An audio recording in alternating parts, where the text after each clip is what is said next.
موږ ته ډېر زیات تکلیف ده. موږ کوټ نه راغلي یو، اکسیډنټ مو کړی ده. موږ اوس ځو هغه ته خوست ته.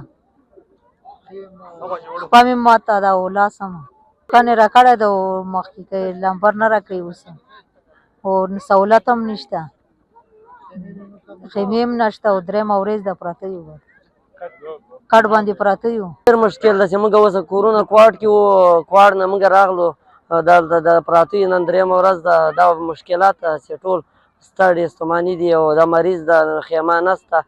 اوس موږ هسې موږ فارغ سو په ټیم باندې خپل جي ته لاړ سو واوړو. ښه خبره به یې راته دی که نه ده مکمل علاج دلته نشي کېدی، نه دوایي چې کوم هغه هم په ختمېدو ده. نور به بیا موږ چېرته دی وړو، کوم ځای نه به دا دوایي موږ ورته پراکوو. او ده ته تکلیف ته دې کې راډونه خاص لګولي هم دي او ده ته زیات تکلیف ته غونډه پښې بدن یې پړسېدلی ده. دا مشکل ده ورته. او ماشومان دي را سره، زنانه دي را سره، مریضان دي را سره. دلته ډېر مشکلاتو سره مخ یو. ټینټونه دلته 3 4 5 ولاړ دي وروره، نور شته نه. د شپې بندوبست داسې خاص شته دی نه او کار هم ډېر سلو روان ده وروره دلته. موږ دا غواړو حکومت نه هم دا هیله ده وروره چې موږ دا کارونه د خیره سره زر تر زره وکړي او خپل وطن ته په خیر او خیرات سره لاړ شو.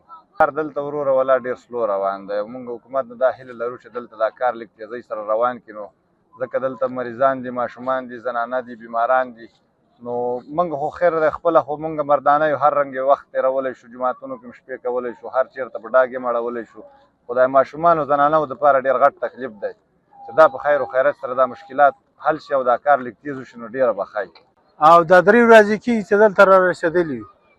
ستونزې خو دغلته نه د شپې ځای شته موږ او راغلي ماشومان دي در سره، زنانه دي را سره، باران امکان هم ده او ځای نشته، نه خیمه شته، نه ښه شته، نه باید نه کالی شته چې ماشومان